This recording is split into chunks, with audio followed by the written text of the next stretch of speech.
Hi, welcome to Micro 171. Nicola Sturgeon has made a key speech on the future of the Union in which she vowed to hold a second Scottish independent referendum.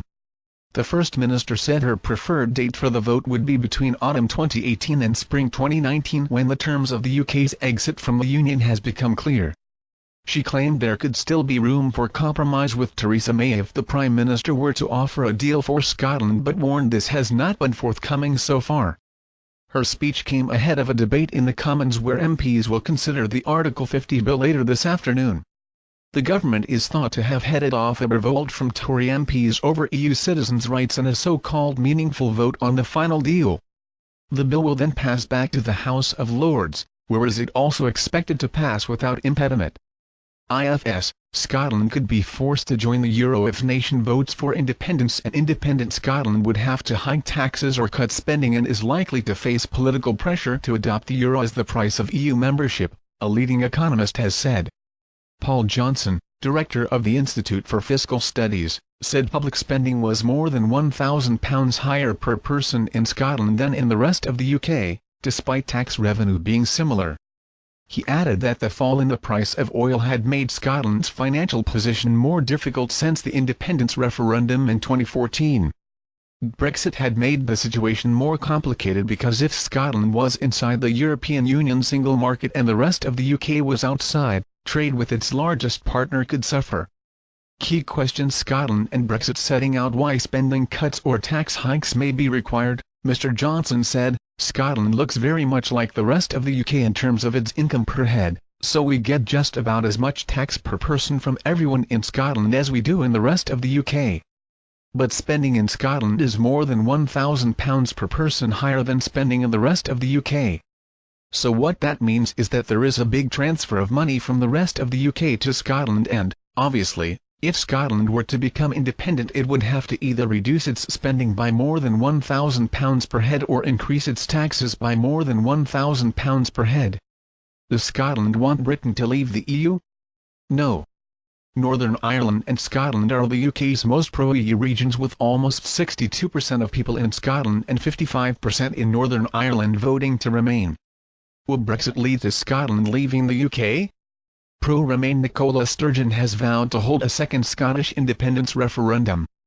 The First Minister said her preferred date for the vote would be between autumn 2018 and spring 2019 when the terms of the UK's exit from the Union have become clear. Ms Sturgeon argued that the EU referendum result, and the subsequent negotiations, mean a second Scottish referendum is necessary. If I ruled out a referendum, I would be deciding, completely unilaterally, that Scotland will follow the UK to a hard Brexit come what may, no matter how damaging to our economy and our society it turns out to be. That should not be the decision of just one politician, not even the First Minister. It will be decided by the people of Scotland. It will be Scotland's choice. The last battle to keep Scotland in the United Kingdom was fought in 2014. Supporters of independence were defeated, winning 45% of the vote. The question of whether Scotland would be able to continue to use sterling was one of the major economic arguments during the 2014 referendum, and the UK's departure from the EU could make that more unlikely.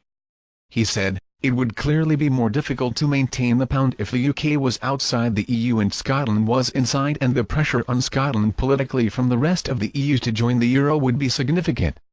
But in the end that would be a political, as much as an economic, choice." Mr Johnson told BBC Radio 4's World at 1, "Two things have changed since the last Scottish referendum. The first is that the Scottish fiscal situation has got worse, relative to that of the rest of the UK, because the oil price has gone down. And with spending per head more than £1,000 more in Scotland than it is in the rest of the UK, that creates quite a significant fiscal problem going forward. Secondly, of course, the Brexit vote means that the UK looks like it is going to come out of the single market, but if an independent Scotland were to be in the EU, within the single market, and the rest of the UK were to be out of it, then that helps Scotland in terms of its access to the rest of the European economies, but potentially hinders it very badly in terms of its access to the UK market, depending on the political and economic agreement that was come to. Could Wales be next to back independence? Wales should be given a vote on its future if the planned Scottish referendum results in a yes vote for independence, Plaid Cymru leader Liam Wood has said. Ms. Wood said that a Scottish independence vote could signal the end of the UK as a state and should be followed by an opportunity for the people of Wales to go to the ballot box to determine whether issues affecting the country should be decided in Wales. The Plaid Cymru leader said that a national debate to explore all of the options would be needed in Wales, pointing out that last year's EU referendum did not offer the option of remaining in the England and Wales entity, which would be created by Scottish withdrawal.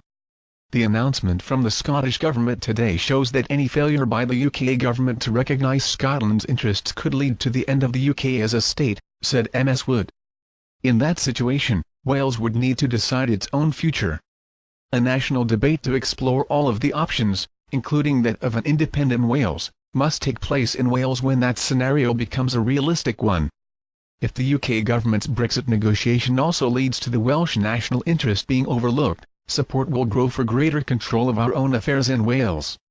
Now is a good time for people in Wales to think about what is in our own national interests and how we can best unlock our country's potential in this new constitutional scenario.